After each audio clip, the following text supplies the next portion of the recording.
Welcome back to the Forecast, brought to you by Headstorm, the show that teaches you how to engineer growth by learning from industry experts, as well as providing you tactical steps to use tomorrow.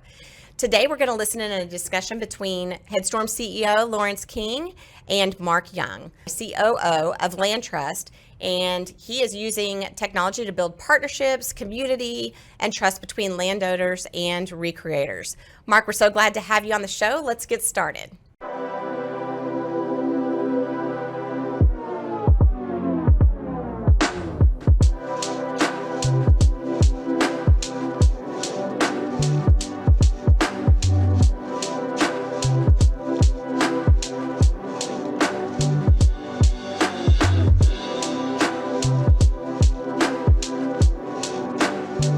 You've had the opportunity to see lots of different, business models and concepts in the ag space kind of get sprung up out of Silicon Valley. And, a lot of those may or may not hit the mark in terms of the value that they bring. And so LandTrust is a little bit different. Talking with you, there's some really novel concepts to what this can provide. And so maybe tell us a little bit about LandTrust and what the business model is that offers. When I joined, the company had gone through its first season and had shown that we can use a technology platform to connect farmers and ranchers with folks that would like to pay to come on their land and their property. But, when I sat down with the founder, a guy by the name of Nick DeCastro, and we started talking about my experience from production ag and what we were seeing from a profitability perspective from what the data has told us.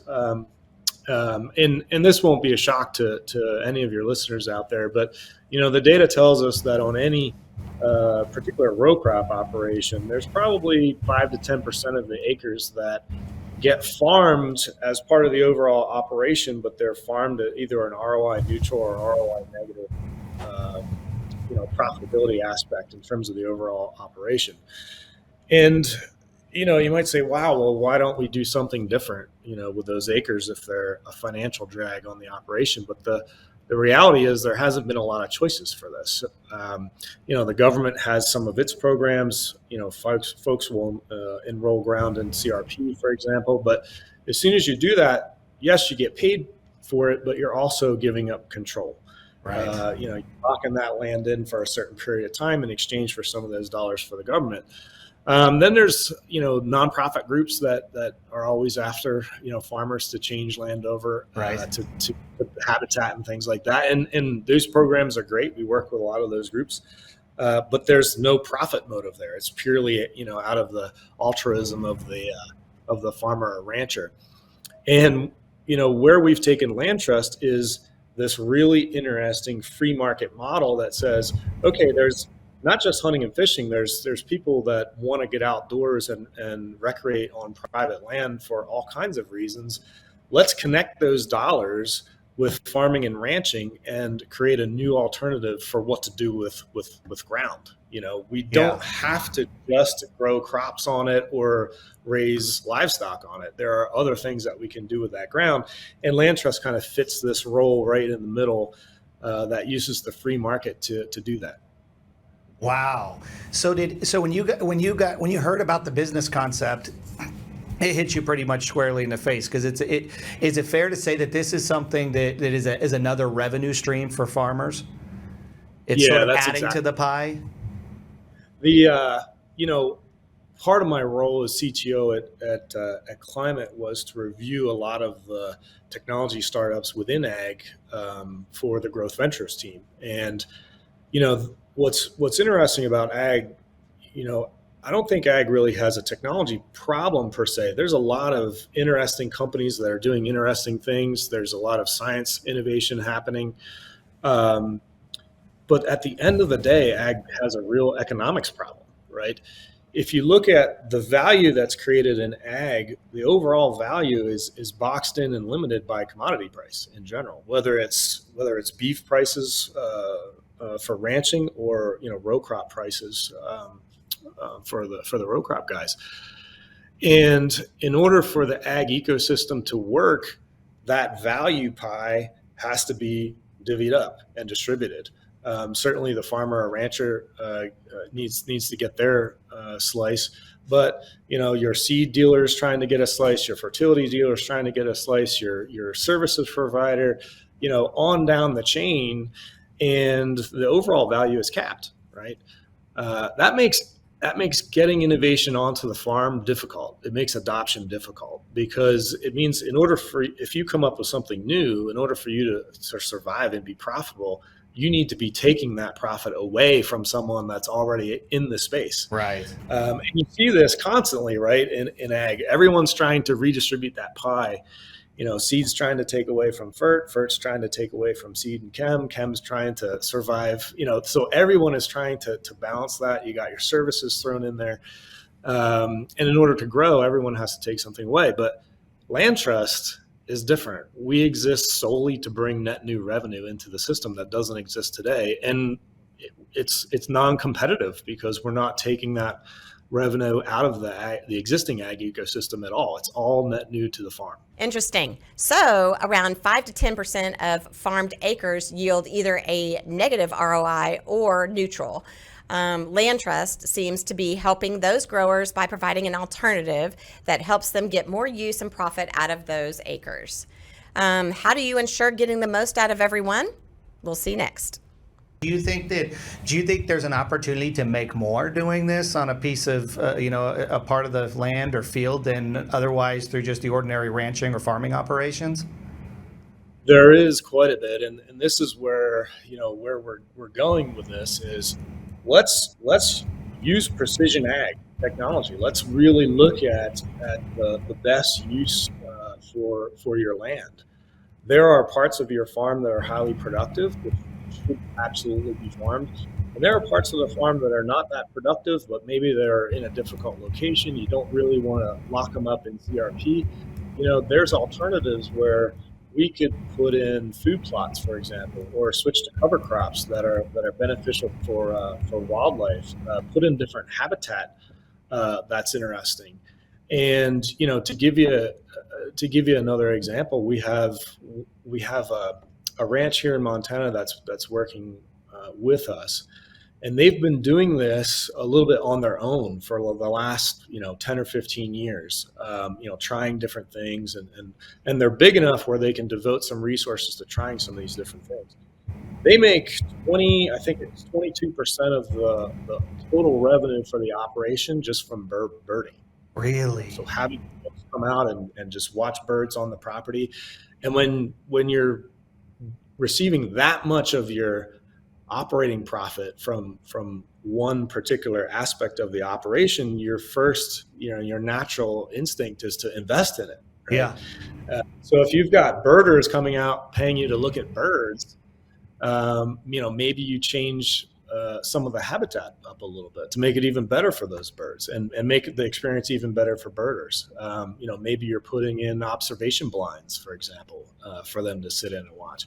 And of course, I use the term birding, but more generally, it's just wildlife photography, right? If folks want to come out and take pictures of things, I mean, as I'm sure you talk to any farmer and rancher, and they can almost always tell you, oh yeah, there's a fox that had kits in that hedgerow, or there's a coyote den over there, and imagine the experience for wildlife photographers to go out and just sit and watch that for a few days or whatever it is. And so it's a way for producers to much better optimize the ground that they operate on. Your most productive ag ground, keep it in production, no doubt. But you can take some of that marginal ground out and make far more profit from recreation on it than you ever did from an ag production perspective. Wow. So this is truly adding to the pie, creating a bigger pie. Absolutely. We talk about sustainability and conservation at LandTrust. We want more habitat, we want more wildlife, but our number one goal is to solve for the sustainability of the ag producer themselves, right? Right. We need to make farming and ranching profitable. And it's not going to, we can't control commodity prices. We can't cut costs. We can't cut, production expenses. But what we can do is add new forms of revenue onto that operation to make them financially sustainable. And then once you do that, you open up the conversation to all kinds of things. Interesting. So not all land is equal for growers. It's about identifying the best use for that land at any given time.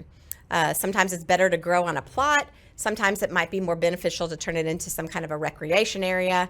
But at the end of the day, it comes down to what's environmentally and financially sustainable to the farmer. We'll tell you about the increasing adoption of technology around sustainability and carbon sequestration next. So this last week I was in Arizona and I went to the Precision Ag Vision Conference. And, the common theme there was sustainability, a lot of talk about carbon credits and sequestration.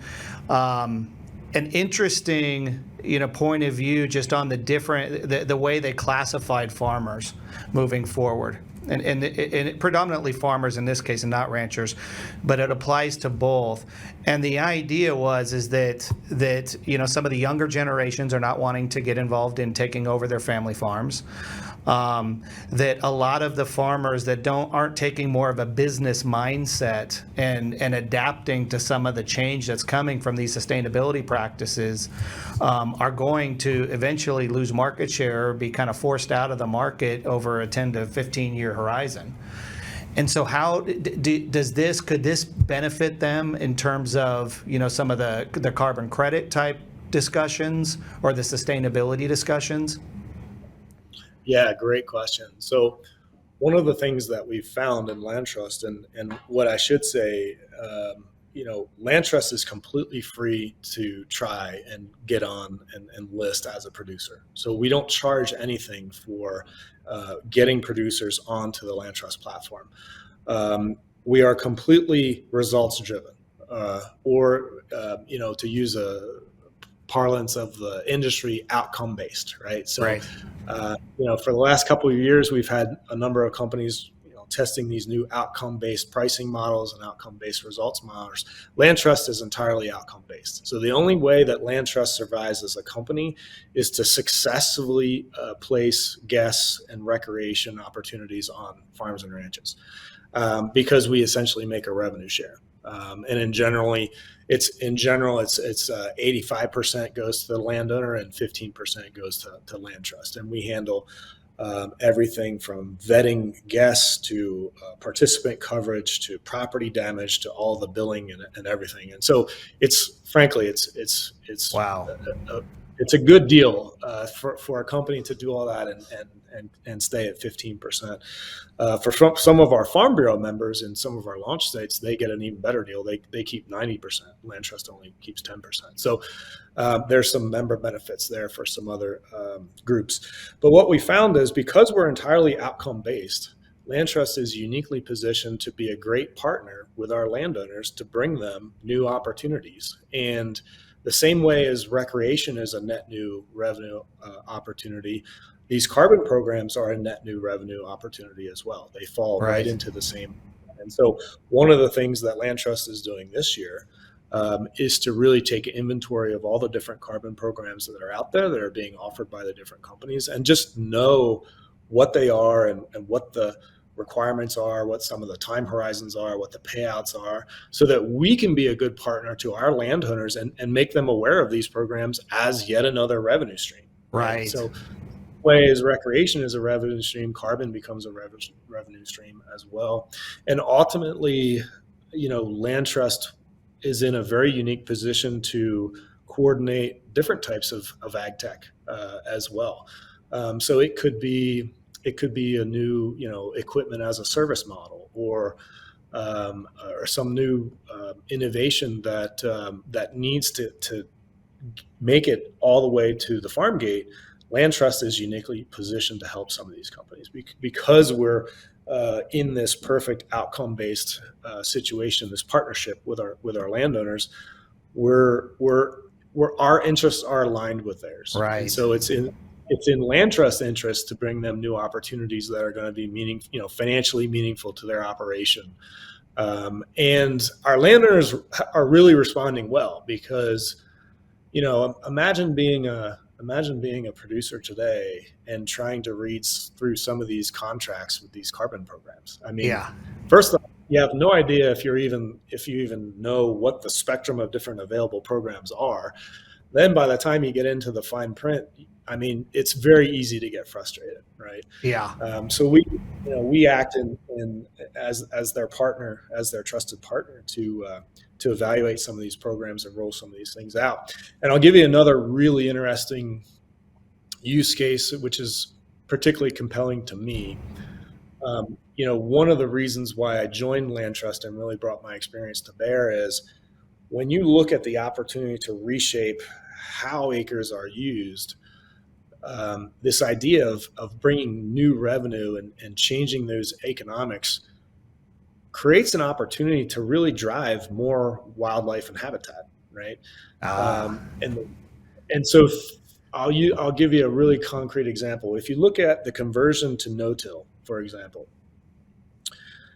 the cost and equipment and things of converting to no-till has a year one cost of something like $35 an acre. Wow. That is completely cost prohibitive to most Yeah. farms and ranches. You do not have enough profit in your system to absorb a $35 an acre cost in year one and let it play out over 10 or 20 years to get that investment back. Right. But what if we can change those economics? What if I can bring in no-till as a service? Maybe we do a couple hundred acres. Maybe we adjust the cover crop blend to be more favorable to wildlife, for example. Then we can stack a recreation revenue on top of that ground, whether it's wildlife viewing or hunting, whatever it is. But we can also stack a carbon credit revenue on that ground. So we lower the cost of getting those acres into a no-till scenario because it's done as a service. You're not paying for all that equipment up front. And we stack a carbon and a recreation revenue component on top of it. Now, all of a sudden, we've decreased the risk for the landowner, right? Because we're not trying to convert the whole operation. We're just converting a section of it. And we've completely been able to change the economics of what it means to do that. Right. And once the acres are converted, if we do 200 this year, we'll do 500 next year, we'll do 1,000 the year after, and we lower that risk, but more importantly, we change the economics of ag. Right. Which is how we started the conversation as the big limiting factor in ag is the economics. Yeah. Which is very difficult, to adopt some of these new things because of the economics. And someone had to come along and do this. And I'm super proud to be a part of it. And I think the LandTrust model is an exciting one to go about it. Such an interesting take. Signing up for carbon credit market is a complex endeavor. In fact, it's often compared to selling mineral rights. It's a robust agreement that will remain in effect for many years to come. So it's very important to understand everything about the agreement before you sign it. And LandTrust is the trusted partner who's been taking an inventory of all the carbon programs out there to advise those on their platforms. Coming up next on our Headstormers share the current state of carbon credit markets. What other revenue streams do farmers have to really maximize their profit? Well, they can get involved in carbon credit marketplaces. In certain areas of the world, they have these certified emission reduction markets. These are something that was created by governments. They're regulated by the government. And the largest in the world is currently the European Union's emissions trading scheme, and that's about 80% of the market. And it's great for governments because they can raise money. So they really like to use these because they can just get taxes out of it. But it also has a benefit for the environment. Another type of market is the voluntary emissions reduction markets, and these are bigger in the United States right now because we don't have an overall plan for, we have plans to introduce some certified emission reduction markets in the US, but nothing's really in place right now. But what we do have are these voluntary ones, and they're created with industry standards. Many of them are blockchain based. They're trying to solve for the issues of double spending of credits, just not keeping good tallies. There are lots of issues in these markets with just keeping their data straight. So Some of them have moved to the blockchain, which is just one way to solve for that. They're smaller, but by purchasing these credits, you can have a positive impact on the environment, and you can brag about it if you're a company too. So you'll see that. The other cool thing is that anybody can buy them. If you want to go to Cool Effect right now, you could offset your entire year of carbon just for $250 if you wanted to do that. So what is a carbon credit? It's a permit that allows a company to emit carbon up to a certain amount. That's all that it is. But how does it work? In the CER marketplaces, which are set by the government, they will put a cap on the amount of emissions that can be emitted for the entire industry. They'll regulate certain types of businesses and put a cap on them. So the businesses are either given or need to purchase carbon credits, and over time the number of credits that are allowed into this marketplace reduce because we're trying to reduce emissions. So over time they're going to need to invest in lowering their emissions, or else their costs will go up because they're going to have to pay to purchase other credits or to pay an additional tax, whatever the market is requiring for them to do. So if they're not able to meet their limit, they can purchase carbon credits for other companies or purchase carbon reduction credits from carbon reduction projects. And carbon reduction projects, they earn carbon offsetting credits by reducing greenhouse gases. So a carbon offset credit is generated by a carbon reducing project, and they can be purchased by emitters to increase their credit allowance, once again for goodwill and marketing. And there are a few different types of these credits, and they can be generated from a different variety of activities. The reduction offset credit is good. It is generated when you reduce your energy use or reduce fertilizers. The avoidance offset is another type, which is a little bit better. You can gain these from avoiding deforestation of agricultural land or using renewable energy. And the removal offset is all about actually taking that carbon in the atmosphere and storing it somewhere in ground or in the trees. And this is going to take the longest amount of time to have an impact, but it is really the most impactful overall. So we really need to get that carbon out of the air in order to reverse climate change. So what opportunities does Headstorm have here? Well, we could help farmers to find the best marketplaces to sell their to participate in, to sell their credits. We can, help them to connect their data sources to verification systems, which are basically just how these marketplaces are regulated and how you generate the credits. You have to prove that you're actually doing something in order to get them. So you will get the best price for each credit when your data meets the highest standards. So they really want you to be proving that you're having an impact, and the more you can prove you're having an impact, the more people will be willing to pay for these credits. And that's about it. The more rigorous the verification standard, the more value you can be generating. Thank you for tuning in for this episode of The Forecast with Headstorm. You can find our contact information below. Feel free to reach out to us at any time. That's all for this episode, and we'll see you on the next round.